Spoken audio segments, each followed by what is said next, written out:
आज जिस टॉपिक पर बात करेंगे वो है यूनिट 4 का फर्स्ट यूनिट 4।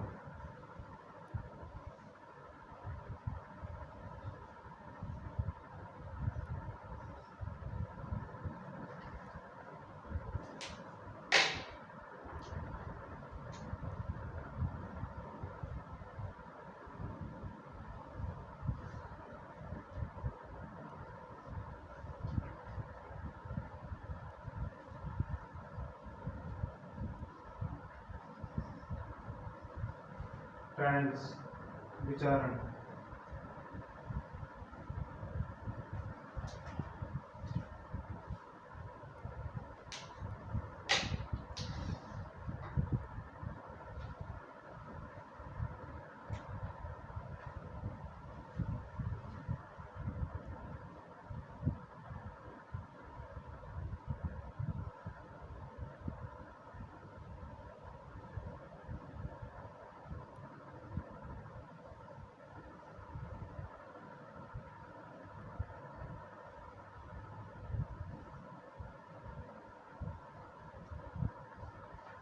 तो सेशन ट्रायल पर आज बात चलेगी।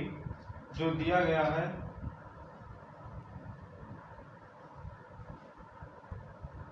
225 से लेकर के 237 तक, 225 से लेकर के 237 तक आपका सेशन ट्रायल दिया गया है।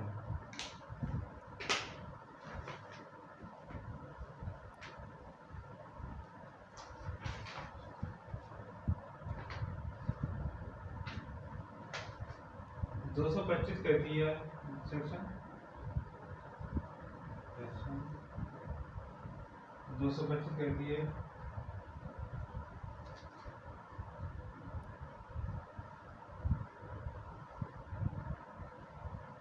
ट्रायल टू बी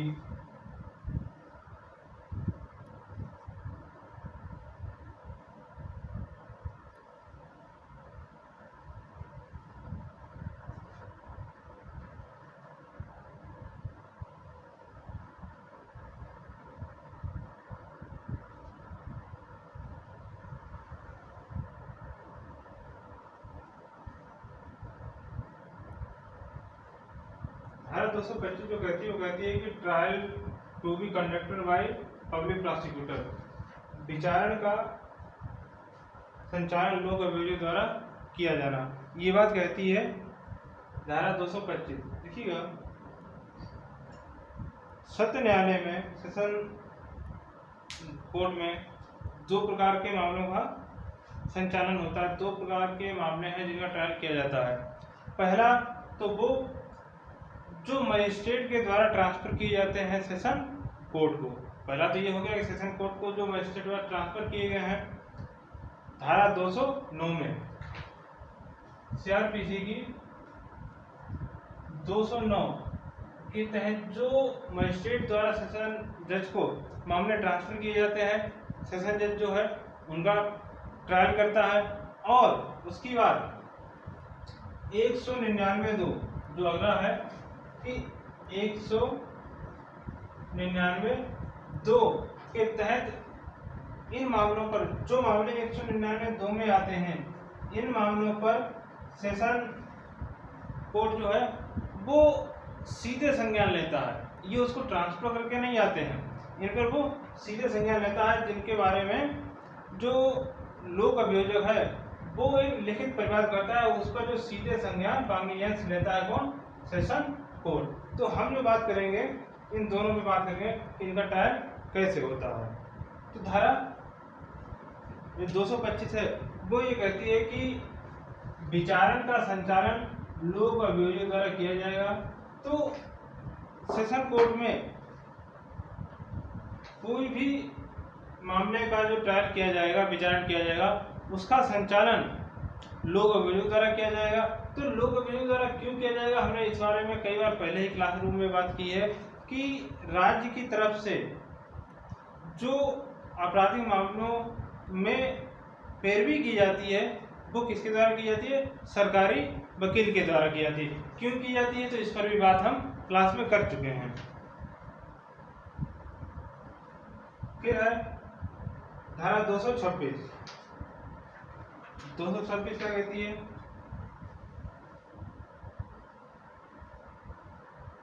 226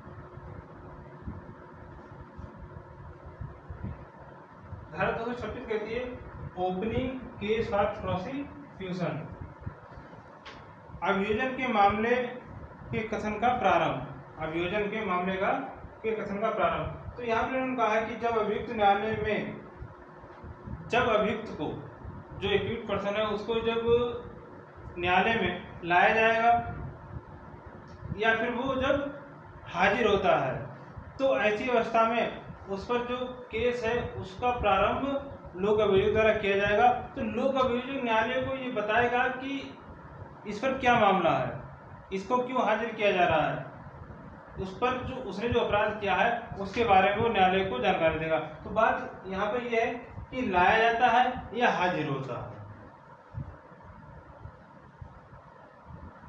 लाया या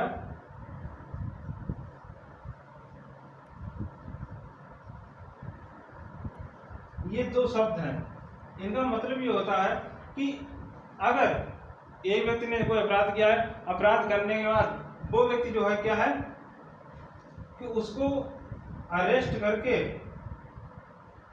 जेल भेज दिया गया था।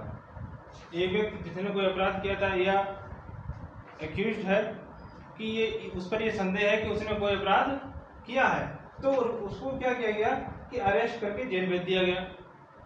और अगर जेल भेज दिया गया है तो जब उसका विचारण किया जाएगा, ट्रायल उसका चलेगा, तो ट्रायल जिसमें उसका शुरू किया जाएगा उसमें उसकी कोर्ट में उपस्थिति आवश्यक होगी। तो ऐसे में वो जिस जेल में होगा उस जेल के अधीक्षक को कहा जाएगा कि इस व्यक्ति को आप न्यायालय में उपस्थित कीजिए, इस व्यक्ति को आप क्या करेंगे न्यायालय में उपस्थित कीजिए। दूसरी बात, जो एक्यूज्ड पर्सन है, जो एक्यूज्ड पर्सन है उसने क्या किया है कि वो बेल पर है, अपराध किया था, उसको अरेस्ट किया गया, परंतु उसने क्या किया है कि न्यायालय से उसने बेल ले ली है, जमानत ले ली है। तो फिर ऐसी व्यवस्था में उसको सम्मन भेजा जाएगा, उसको सूचना भेजी जाएगी कि आपका ट्रायल जो है वो न्यायालय में शुरू हो रहा है, आप आकर के उपस्थित कोर्ट में होइए।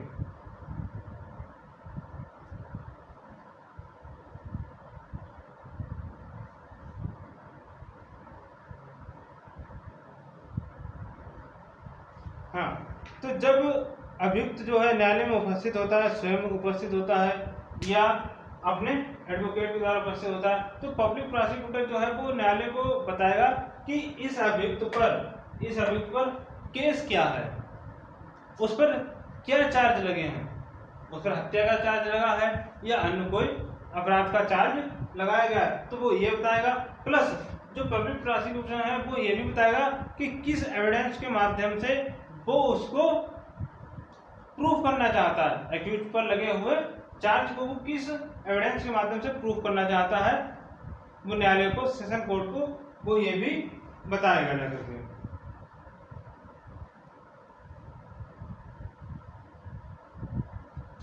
अब इन्होंने कहा है कि देखिएगा,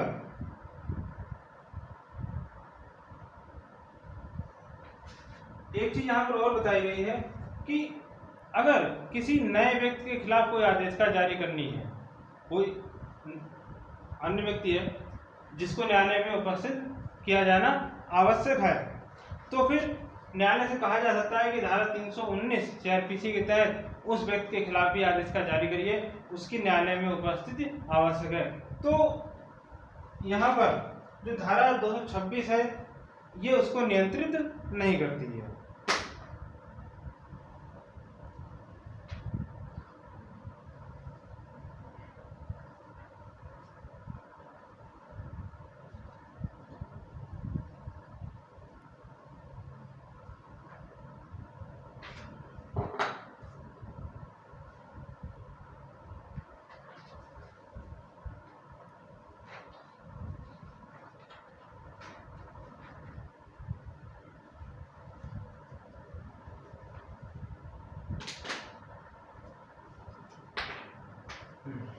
दो सौ 27 डिस्चार्ज करना।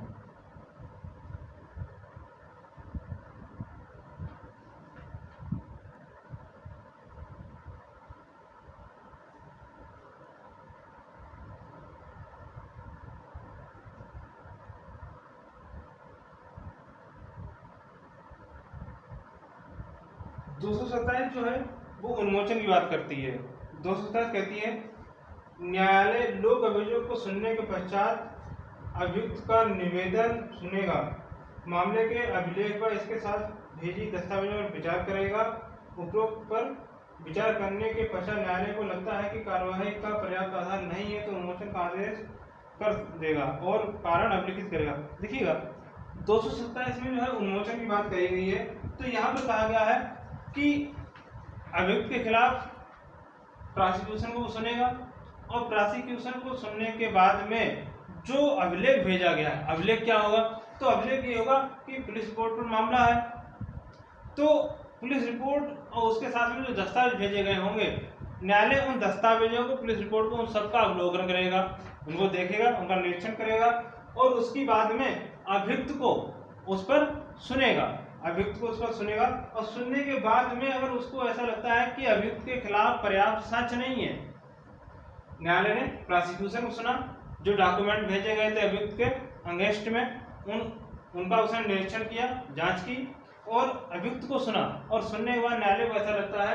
कि अभियुक्त के खिलाफ कोई मामला बन ही नहीं रहा है, नहीं बन रहा है, इसका मतलब क्या है कि अभियुक्त के खिलाफ पर्याप्त साक्ष्य नहीं है, तो ऐसी अवस्था में न्यायालय क्या करेगा कि अभियुक्त को डिस्चार्ज कर देगा, अभियुक्त को डिस्चार्ज कर देता है।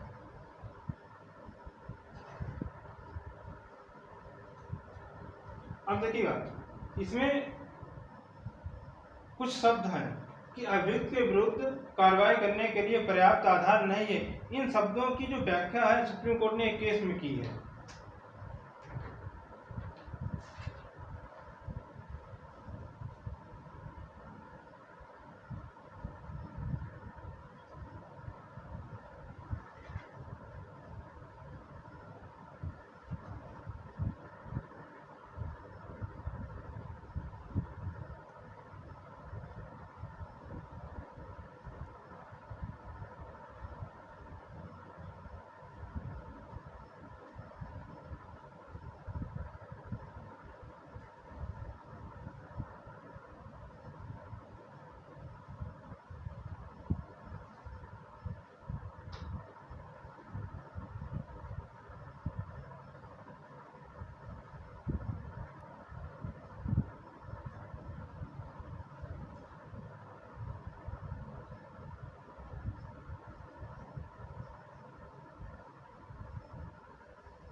देखिएगा अभियुक्त के खिलाफ कार्रवाई करने के लिए पर्याप्त आधार नहीं है। इन शब्दों का अर्थ क्या है, तो इन शब्दों का अर्थ क्या है ये सुप्रीम कोर्ट ने जो है दो केस ला के माध्यम से बताया, वो दो केस ला है। राजपाल सिंह बनाम जयसिंह का केस है, 1970 का केस है। अलमोहन दास बनाम बंगाल राज्य, ये 1917 का केस है। तो इसमें सुप्रीम कोर्ट ने कहा है कि न्यायालय को इस समय केवल इतना ही देखना है कि क्या उन साक्ष्यों के साक्ष्य पर उचित विश्वास करके यह कहा जा सकता है कि अभियुक्त के विरुद्ध प्रथम दृष्टया कोई आरोप बनता है या नहीं। यह नहीं देखना है कि क्या वह दोष सिद्ध के लिए पर्याप्त है।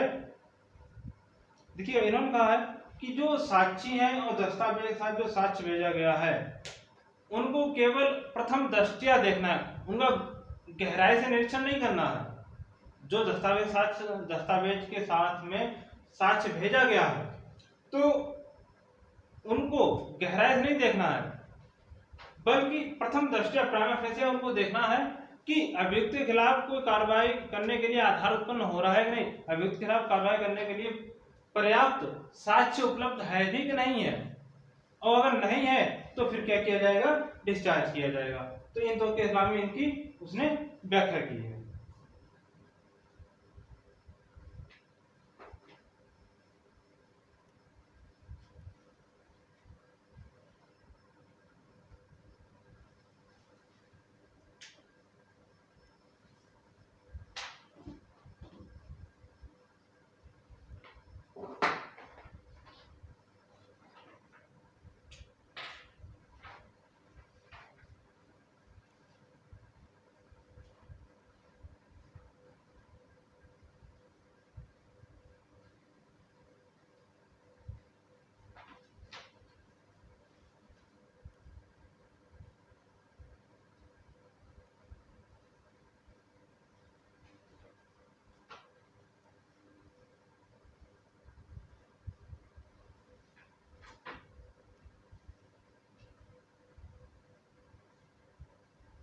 देखिएगा 228 जो है वो कहती है कि फ्रेमिंग ऑफ चार्ज, आरोप विरचित करना। तो आरोप कैसे विरचित किया जाता है, इसके लिए आपको जब चार्ज का चैप्टर पढ़ाया था तो उसमें हमने बताया था कि आरोपों की विरचना कैसे की जाती है। तो आरोपों की विरचना कैसे की जाती है, उसमें व्यक्ति को कैसे शामिल किया जाता है, जो एक्यूज पर्सन है उनको कैसे शामिल किया जाता है, तो इसके बारे में चर्चा हुई थी। वो 211 से लेकर के 224 तक हो चुकी है। तो 211 से लेकर 224 तक जो तरीका बताया गया था वैसे ही आरोपों की रचना की जाती है।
Conviction on plea of guilty, दोषी होने का अभिभाव,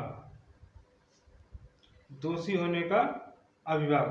तो यहां पर कहा गया है कि जब चार्ज फ्रेम हो जाएंगे, जब चार्ज फ्रेम हो जाएंगे तो न्यायालय अभियुक्त से कहेगा कि क्या तुम अपने दोष को स्वीकार करते हो। न्यायालय जो है अभियुक्त से पूछेगा कि क्या आप अपने दोष को स्वीकार करते हो। तो यहाँ पर जो है अभियुक्त को बताना है कि जो उस पर चार्ज लगाए गए हैं वो उनको स्वीकार करता है क्या, जिसको कहते हैं एडमिशन करना, संस्वीकृत करना। क्या वो उनको स्वीकार कर रहा है कि हाँ मैंने ही अपराध किया है, नहीं किया है। अगर वो कहता है कि नहीं हमने अपराध नहीं किया है तो फिर क्या होगा, तो तो कार्रवाई ट्रायल आगे चलेगा। और अगर स्थिति ये होती है, वो कह देता है कि हमने अपराध किया है, वो स्वीकार कर लेता है, तो यहाँ पर स्थिति दो होंगी। अगर अभियुक्त जो है वो स्वीकार कर लेता है कि हाँ ये जो आरोप मुझ पर लगाए गए, जो चार्ज मुझ पर लगाए गए हैं, वो अपराध मैंने ही किया है, वो अपराध जो है मैंने किया है, तो यहाँ दो स्थितियां होंगी। यहाँ पर पहला क्या है,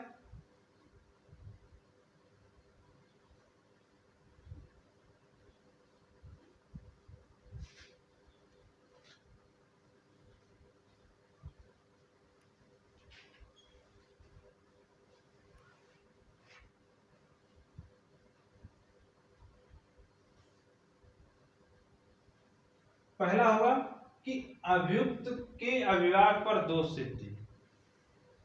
दूसरा होगा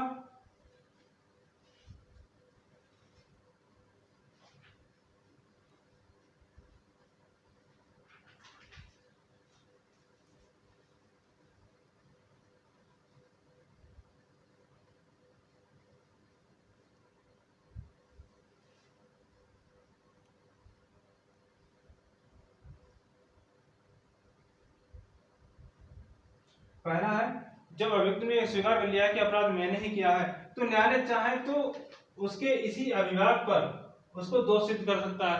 दूसरा, न्यायालय को विवेकाधिकार है कि वो उसको, उसने अपराध स्वीकार कर लिया फिर भी वो चाहे तो उसको क्या करे, दोष सिद्ध ना करे और ट्रायल फेस करने के लिए आगे कार्रवाई कर दे।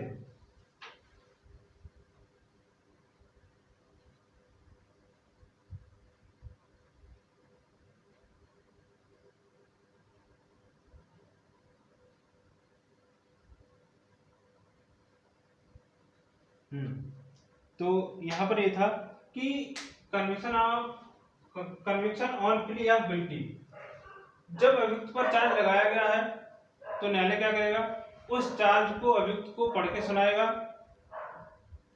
समझाएगा और फिर उससे ये पूछेगा कि आप कन्विक्शन करते हैं कि नहीं करते हैं, आप आरोपों को, अपराध को स्वीकार करते हैं कि नहीं करते हैं। अगर वो उसको स्वीकार कर लेता है तो न्यायालय उसको दोष सिद्ध कर सकता है और फिर इसके संबंध में वो कारण अभिलिखित करेगा कि हाँ हम इस कारण से इसको दोषित कर रहे हैं। दूसरा, वो अभियुक्त जो उसको स्वीकार कर लेता है उस पर भी न्यायालय नहीं चाहता है कि इसको दोषित इसके अभिभाग के आधार पर कर दिया जाए, तो फिर आगे ट्रायल के लिए वो कार्रवाई करेगा।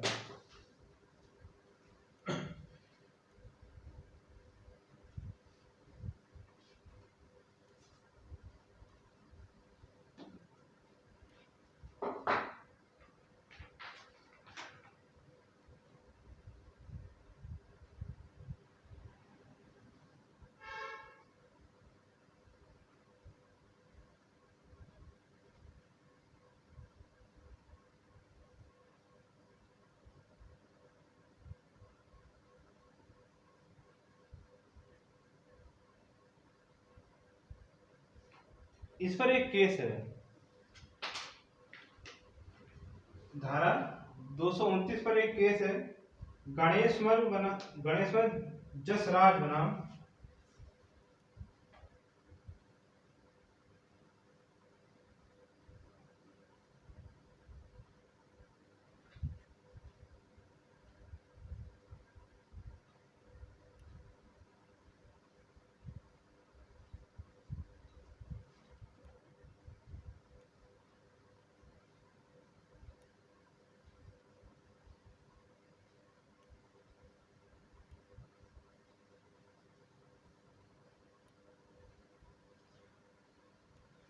गणेश्वर जसराज बनाम गुजरात राज्य। इस पर ये केस है, इसमें सुप्रीम कोर्ट ने ये कहा था कि अगर अभियुक्त को कन्विक्शन ही करना था, अभियुक्त को कन्विक्शन करना था और उसे कन्विक्शन के आधार पर मजिस्ट्रेट के द्वारा उसको दोषित घोषित करके उसे दंडित करना था, तो अभियुक्त के द्वारा, एक्यूज के द्वारा जो कन्विक्शन किया गया था वो ट्रायल के चालू होने के पूर्व करना चाहिए था, ट्रायल के चालू होने के बाद नहीं करना चाहिए था, वो उसको ट्रायल के चालू होने के पूर्व करना चाहिए था। और अगर वो ट्रायल के चालू होने के बाद करता है तो फिर मजिस्ट्रेट उसको उसके कन्विक्शन के आधार पर दोषित ना करे, बल्कि जो अभिलेख के साथ साक्ष्य दिया गया है और जो साक्षी है उनका जो साक्ष्य दिया गया है फिर उसके अनुसार वो कार्यवाही करे जा करके। ये इस बात कही गई थी।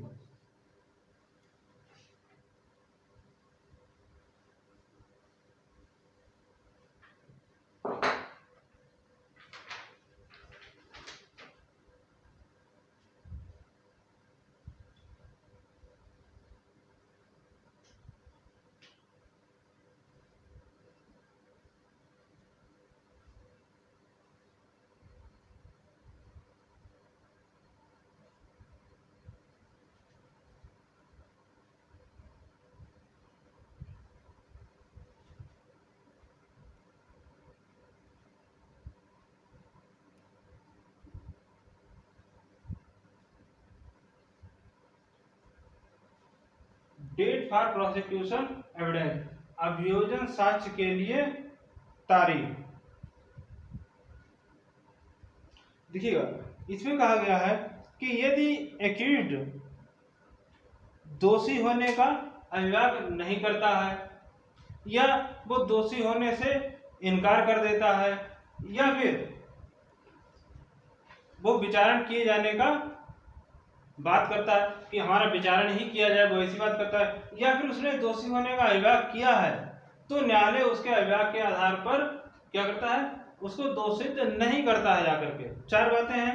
पहली है कि वो क्या करता है, दोषी होने का अभियोग नहीं करता है, वो इनकार कर देता है, वो ट्रायल किए जाने की बात करता है, या फिर उसने कन्विक्शन किया है, अपना स्वीकार किया है, तो उस पर भी न्यायालय उसको दोषित नहीं करता है।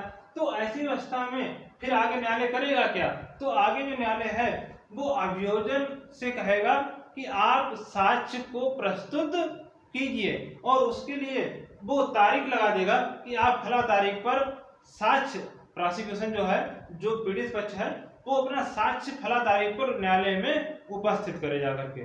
तो धारा 230 जो है वो डेट फॉर प्रोसिक्यूशन एविडेंस की बात करती है। और इसके साथ ही साथ अगर अभियोजन पक्ष जो है वो ये कहता है कि कोई साक्ष्य या किसी साक्षी को उपस्थित करने के लिए कोई आदेशिका जारी की जाए, समन वारंट जारी किया जाए, तो न्यायालय क्या करेगा, फिर वैसा काम करेगा।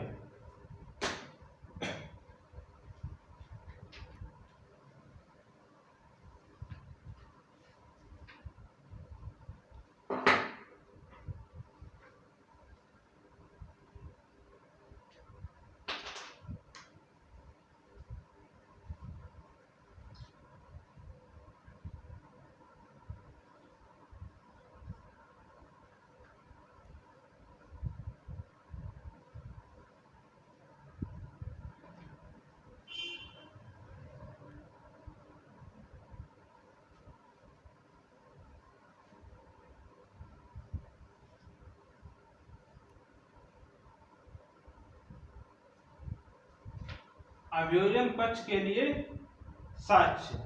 देखिएगा, 231 जो है वो ये बात कहती है कि जहां 230 के तहत अभियोजन का साक्ष्य लेने के लिए तारीख लगा दी गई थी, तो फिर उसकी आगे की बात जो है धारा 231 कहती है कि जब अभियोजन की तरफ से साक्ष्य उपस्थित है, दिया जाता है, तो न्यायालय क्या करेगा। ऐसी नियत तारीख पर न्यायालय ऐसा सब साक्ष्य लेगा जो अभियोजन पक्ष अपने समर्थन में पेश करना चाहता है। तो यहाँ पर इन्होंने कहा है कि धारा 231 में तारीख, धारा 230 में जो तारीख लगा दी गई थी, और धारा 231 में जब उस नियत तारीख पर अभियोजन अपने पक्ष में जितना साक्ष्य देना चाहता है, उस सब साक्ष्य को न्यायालय क्या करेगा, स्वीकार करेगा, उस सभी साक्ष्य को न्यायालय लेने के लिए अग्रसर होगा जाकर के।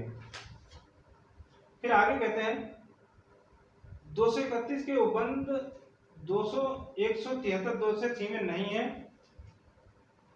हाँ, अब इसमें एक बात और कही गई है कि धारा 231 के जो उपबंध हैं वो सीमित नहीं है।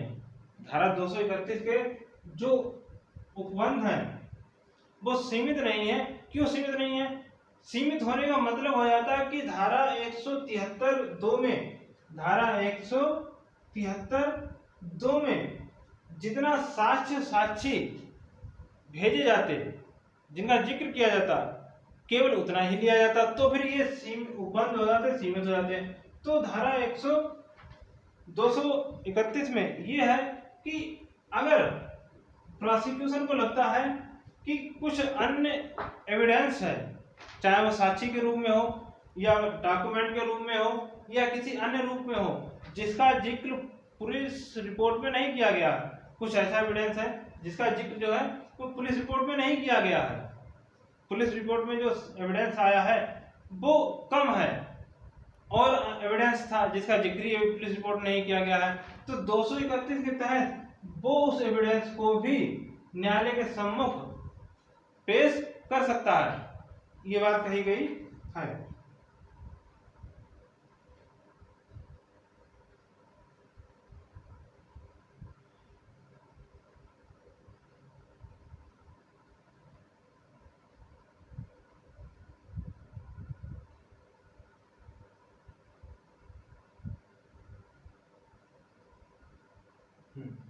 तो यहाँ पर एक बात और कही गई है कि जब ऐसा एविडेंस न्यायालय को दिया जाता है, धारा 231 में जब ऐसा एविडेंस न्यायालय को दिया जाता है जिसका जिक्र पुलिस रिपोर्ट में नहीं किया गया है, तो फिर उस एविडेंस की एक प्रतिलिपि, एक कॉपी जो है वो एक्यूज्ड पर्सन को उपलब्ध कराई जाएगी और एक्यूज्ड पर्सन अगर उन साक्ष्यों की प्रतिपरीक्षा करना चाहता है, क्रॉस एग्जामिनेशन करना चाहता है, तो फिर न्यायालय को लगता है कि क्रॉस एग्जामिनेशन करने दिया जाए तो वो करने देगा। न्यायालय को लगता है कि नहीं, अभी क्रॉस एग्जामिनेशन नहीं करने दिया जाएगा, इसको भी रोक दिया जाए ताकि अन्य साक्ष्यों की भी परीक्षा हो जाए, तो फिर न्यायालय ऐसा भी कर सकता है।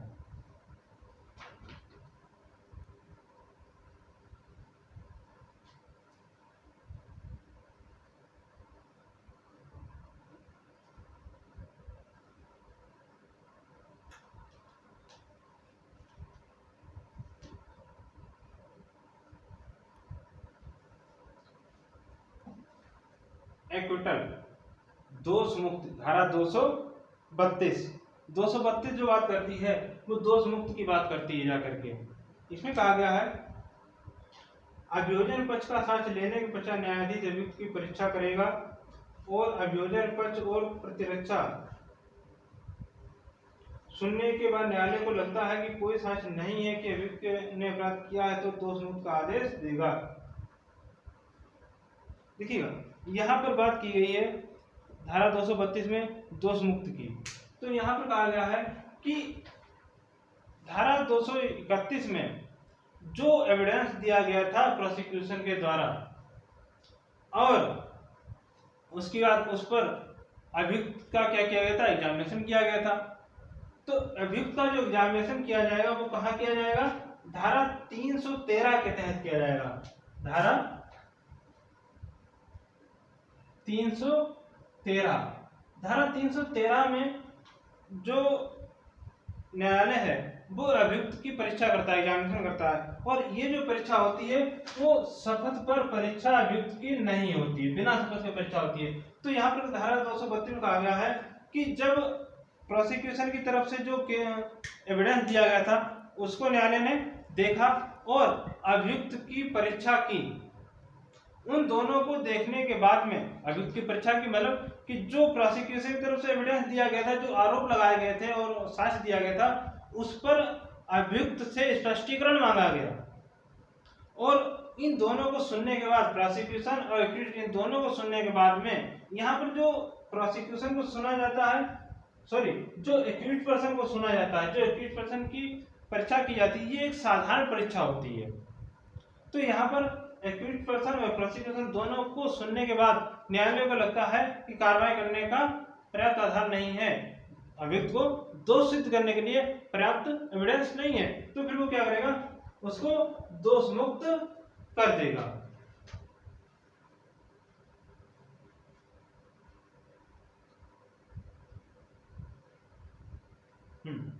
तो प्रोसिक्यूशन और एक्यूज्ड इन दोनों को उसने न्यायालय ने सुना, सुनने के बाद उसको ऐसा लगा कि ऐसा पर्याप्त साक्ष्य नहीं है एविडेंस जो है इतना पर्याप्त एविडेंस नहीं है कि जिससे एक्यूज्ड पर्सन का जो है वो दोष सिद्ध हो रहा हो, इतना पर्याप्त एविडेंस नहीं है, तो फिर क्या करेगा वो एक्विटल उसको दोष मुक्त कर देगा।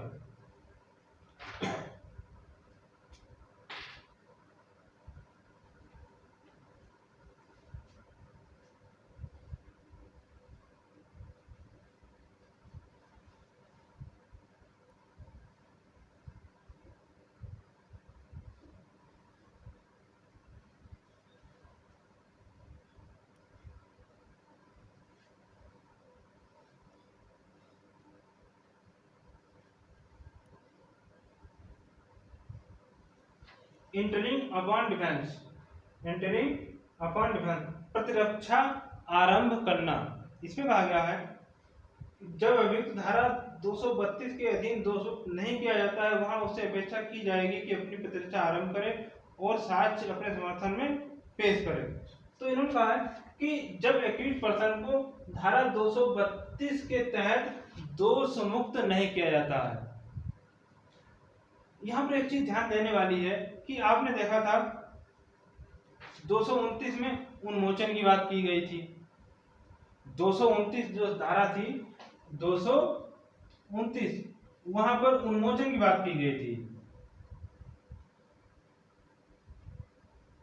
उन्मोचन और दोष मुक्त इन दोनों में क्या अंतर है? देखिए उन्मोचन जो किया जाता है तब किया जाता है जब एक्यूज्ड के खिलाफ पर्याप्त साक्ष्य ही नहीं होता है, तब उसको उन्मोचन कर दिया जाता है। और जब अभियुक्त को उन्मोचन किया जाता है तो वहां पर स्थिति ये होती है कि जब अभियुक्त को उन्मोचन कर दिया गया तो उसके खिलाफ जब कभी भी पर्याप्त साक्ष्य आ जाएगा तो फिर जिस स्टेज पे उसको उन्मोचन किया गया था वहां से फिर आगे कार्रवाई चालू कर दी जाएगी। एक्विटल में क्या होता है कि एक्विटल में ये देखा जाता है, दोष मुक्त में ये देखा जाता है कि अभियुक्त के खिलाफ जो साक्ष्य दिया गया, जितना साक्ष्य था उन सबको न्यायालय देखता है, देखने के बाद ये लगता है कि इस साक्ष्य में इतना पर्याप्त साक्ष्य नहीं है जो अभियुक्त के दोष को साबित कर रहा हो। साक्ष्य जो प्रोसिक्यूशन के द्वारा दिया गया है वो अभियुक्त के दोष को साबित नहीं कर पा रहा है, तब उसको 232 के तहत एक्विटल कर दिया जाता है, दोष मुक्त कर दिया जाता है। अब जो बात है इंटरिंग अपॉन डिफेंस की, तो अभियुक्त से की जाएगी कि अपनी प्रतिरक्षा चालू करो। तो यहाँ पर कहा गया है कि जब वो 232 के तहत दोष मुक्त नहीं किया जाता, साक्ष्य को देखा गया, साक्ष्य को देखने के बाद में न्यायालय को लगा कि अभियुक्त के खिलाफ प्रॉपर एविडेंस है जो उसके खिलाफ अपराध को साबित कर सकता है, अब उसका अपराध सिद्ध हो सकता है जाकर के, तब अभियुक्त से ये कहा जाएगा कि आप अपना बचाव करिए, आप अपनी प्रतिरक्षा चालू करिए, तब अभियुक्त से ये कहा जाएगा।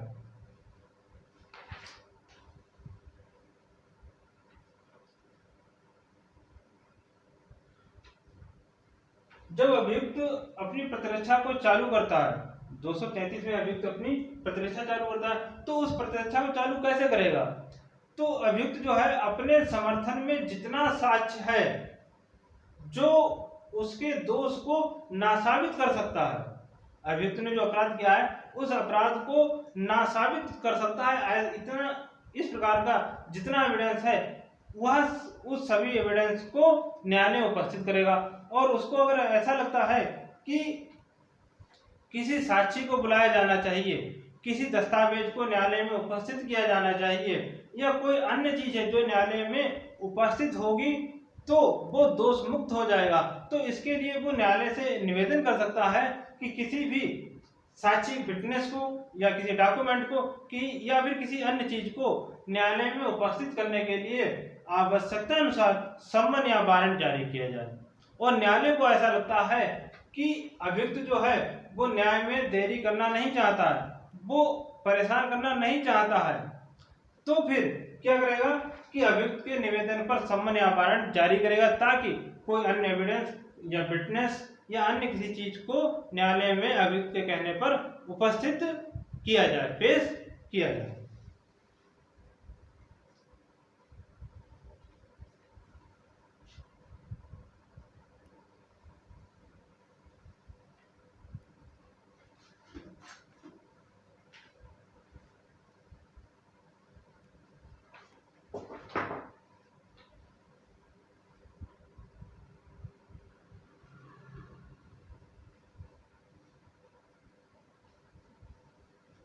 234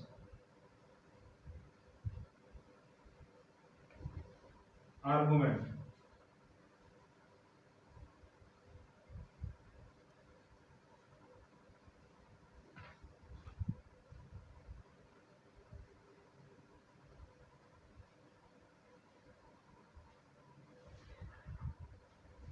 देखिएगा, आर्गुमेंट की बात चलती है जब धारा 233 की कार्रवाई समाप्त होती है। 233 में क्या कहा गया कि अभियुक्त जो है वो अपना बचाव करेगा, बचाव करने में जितना एविडेंस है वो उतना एविडेंस देगा, और आवश्यकता पड़ती है तो न्यायालय कहेगा समन वारंट जारी करके अन्य एविडेंस जो यहाँ है उसको न्यायालय में उपस्थित किया जाए। उसके बाद बात आएगी आर्गुमेंट की।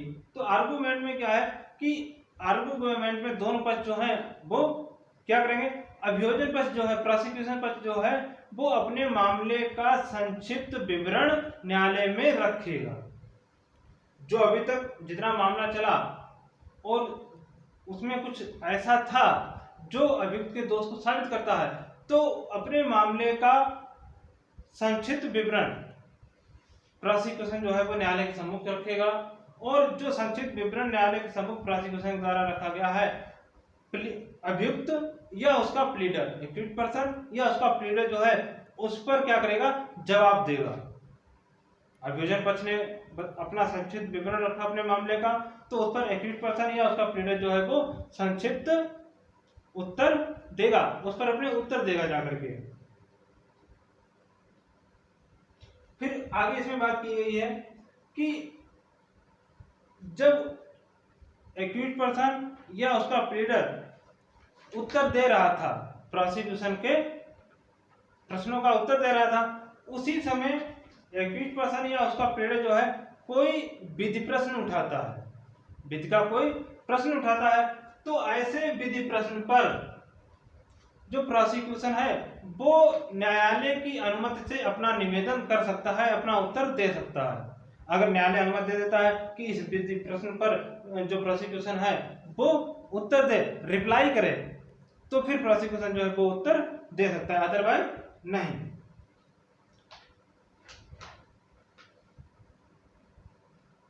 अगला है 235।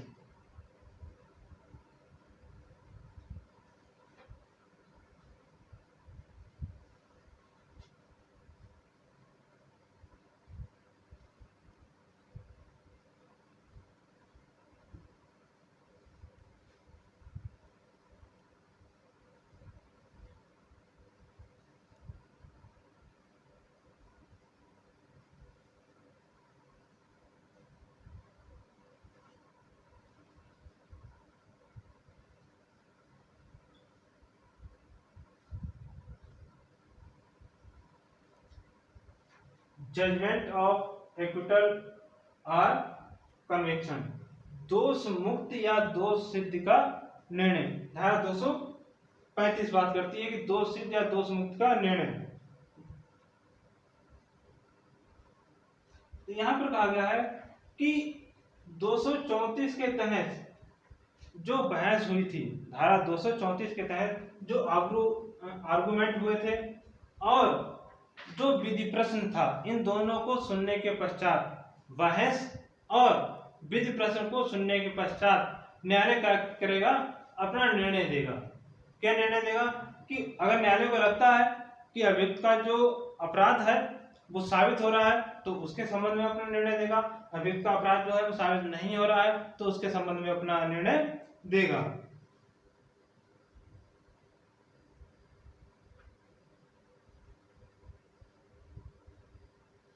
फिर यहाँ पर एक बात और कही गई है कि 235 में जब न्यायालय अपना निर्णय दे रहा है और उस निर्णय में एक्यूज्ड पर्सन को कन्विक्शन कर रहा है, दोष सिद्ध कर रहा है, तब स्थिति क्या होगी। तो इन्होंने कहा है कि जब अभियुक्त व्यक्ति को दोष सिद्ध कर रहा है तो ऐसी अवस्था में न्यायालय दंड के प्रश्न पर अभियुक्त को सुनेगा। न्यायालय ने कहा कि आपको हत्या के लिए क्या किया जा रहा है, दोष सिद्ध किया जा रहा है, या किसी अन्य अपराध के लिए आपको दोष सिद्ध किया जा रहा है, तब क्या आगे क्या होगा कि अभियुक्त को दंड के प्रश्न पर न्यायालय सुनेगा। अभियुक्त या उसका प्लीडर जो है उसे सुनवाई करेगा कि दंड के प्रश्न पर कि कौन सा दंड आपको दिया जाए। भाई हत्या है, हत्या में 2 प्रकार के दंड है, एक तो मृत्यु दंड है, दूसरा आजीवन कारावास है। तो दंड के प्रश्न पर ये न्यायालय सुनेगा, और ये दंड के प्रश्न पर जो सुनना है वो न्यायालय के लिए मैंडेटरी है। अगर दंड के प्रश्न पर न्यायालय अभियुक्त को नहीं सुनता है तो उसके द्वारा जो कार्रवाई की थी वो इलीगल हो जाएगी, वो पूरी कार्रवाई जो है वो अवैध हो जाएगी जाकर के।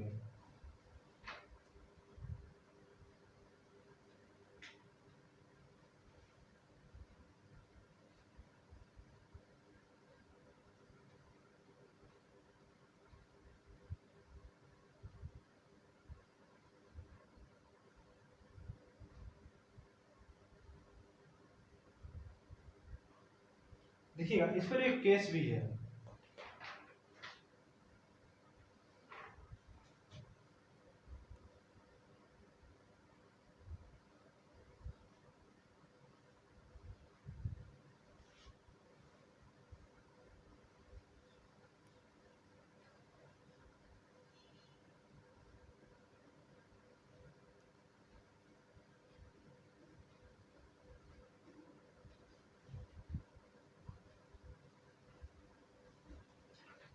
बुगडू बनाम महाराष्ट्र राज्य। बुगडू बनाम महाराष्ट्र राष्ट्र में क्या हुआ था कि इसमें न्यायालय ने कहा था कि अगर दंड के प्रश्न पर नहीं सुना गया है एक्यूज पर्सन को, और उस दंड की अपील की गई है, दंड के प्रश्न पर प्रॉपर रूप से अभियुक्त को सुना ही नहीं गया, और ऐसे दंडादेश के खिलाफ जो है वो अपील की गई है, तो फिर अपील न्यायालय क्या करेगा कि वापस प्रारंभिक विचारण के न्यायालय को मामला न भेज करके स्वयं ही दंड के प्रश्न पर अभियुक्त को सुन ले। ऐसा करने से क्या होगा कि जो मामले में जो समय लगेगा उस समय की बचत हो जाएगी, मामले में लगने वाले समय की बचत हो जाएगी। अदरवाइज पहले क्या होता था, पहले सुप्रीम कोर्ट ने किसी एक अन्य मामले में ये कहा था कि अगर ऐसी स्थिति आती है दंड के प्रश्न पर एक्यूज पर्सन को नहीं सुना जाता है तो वापस ट्रायल कोर्ट को भेज दिया जाए। तो इसमें क्या था, उच्चतम न्यायालय लगा कि इसमें टाइम ज्यादा लग रहा है, तो उसने बबलू बनाम महाराष्ट्र राज्य के केस में कहा है कि जो अपील न्यायालय है वो पुनः ट्रायल कोर्ट को मामला ना भेजे, बल्कि दंड के प्रश्न पर वो खुद भी एक्यूज पर्सन को सुन सकता है। ये बात इसमें कही गई थी।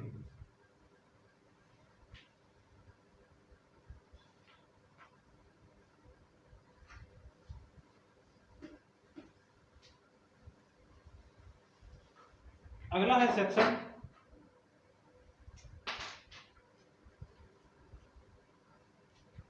236।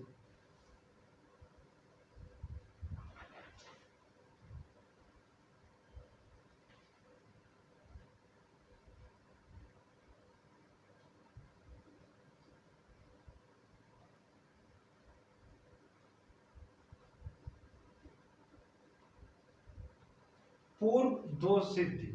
धारा 236 जो है वो पूर्व दोष सिद्धि की बात करती है, प्रीवियस कन्विक्शन। इसमें कहा गया है कि जब न्यायालय एक्यूज्ड पर्सन को दोष सिद्ध कर देता है, दोष सिद्ध करने से पूर्व नहीं, जब न्यायालय अभियुक्त पर्सन को दोष सिद्ध कर देता है उसकी बाद धारा 211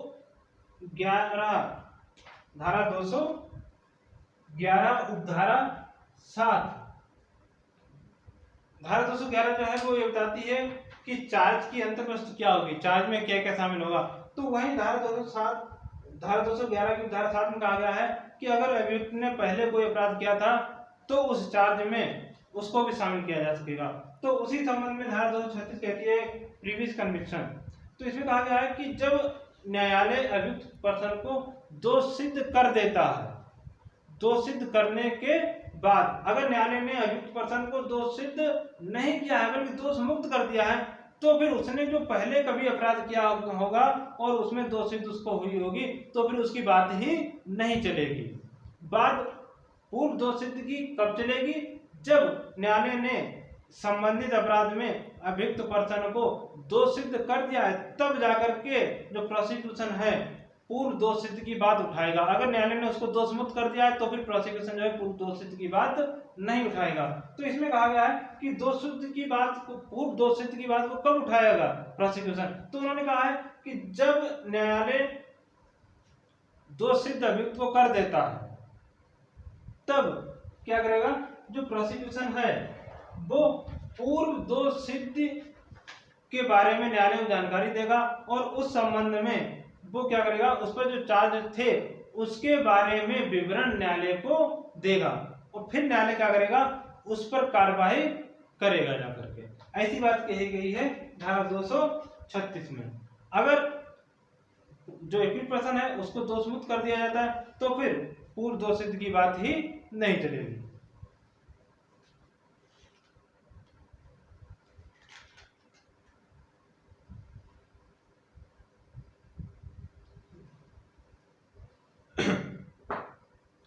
इसके बाद जो अगला सेक्शन है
प्रोसीजर इन केसेस इंस्टीट्यूटेड अंडर सेक्शन 199(2).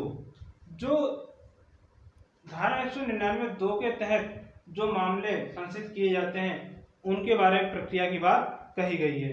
तो इसमें कहा गया है कि अब 199(2) बात क्या करती है, 199(2) जो है वो राष्ट्रपति, उपराष्ट्रपति, संघ के मंत्री, राज्यपाल, इनके मानहानि के संबंध में बात करती है। तो इनके संबंध में जो मानहानि की बात होती है तो ये जो मामले होते हैं वो डायरेक्ट सेशन कोर्ट में संचित किए जाते हैं। ये इनका संज्ञान जो है वो कोई मजिस्ट्रेट नहीं लेता है। इन मामलों का संज्ञान जो है प्रारंभिक अधिकारिता वाले न्यायालय के रूप में सेशन न्यायालय ही लेता है। तो यहाँ पर ये बात कही गई है कि जब मामला यहाँ पर संचित किया गया है तो इस पर कैसे कार्रवाई होगी, तो उसके बारे में बात की गई है कि जहां ये बात उठती है कि किसी व्यक्ति ने जो है राष्ट्रपति, उपराष्ट्रपति की मानहानि की बात कही, मानहानि की है, तो ऐसी अवस्था में क्या होगा, इसमें आगे बात कही गई है कि पहला ये बात है कि इसमें प्रक्रिया क्या अपनाई जाएगी, इसमें प्रक्रिया क्या अपनाई जाएगी। तो इन्होंने कहा है कि पुलिस रिपोर्ट से भिन्न आधार पर संचित मामलों में जो प्रक्रिया अपनाई जाती है वही प्रक्रिया इन मामलों में अपनाई जाएगी। तो पुलिस रिपोर्ट से भिन्न आधार पर संचित मामलों में प्रक्रिया क्या अपनाई जाती है, तो वारंट ट्रायल होता है, तो इनका भी वारंट ट्रायल होगा जाके। दूसरा है जब तक सेशन न्यायालय उन कारणों से जो लेखबद्ध किए जाएंगे अनुसार नहीं देता है, उस व्यक्ति जिसके विरुद्ध किया जाना अपने की साक्षी के रूप में परीक्षा की जा सकती है। इन्होंने कहा है कि जिस व्यक्ति के विरुद्ध अपराध का किया जाना अघोषित किया गया है उस व्यक्ति की अभियोजन के साक्षी के रूप में परीक्षा की जाएगी जब तक कि न्यायालय, सेशन न्यायालय जो है वो कोई अन्यथा निर्देश नहीं देता। जिस व्यक्ति के खिलाफ अपराध किया गया होगा उस व्यक्ति को साक्षी के रूप में न्यायालय बुला सकता है। फिर अगला कहते हैं, अगला इसमें कहा गया है कि दोनों पक्षों में से, प्रोसिक्यूशन और एक्यूज दोनों में से कोई भी पक्षकार न्यायालय से ये निवेदन करता है कि ये जो कार्रवाई है उसको बंद कमरे में किया जाए, तो न्यायालय पक्षकारों के कहने पर उसको बंद कमरे में भी ट्रायल कर सकता है।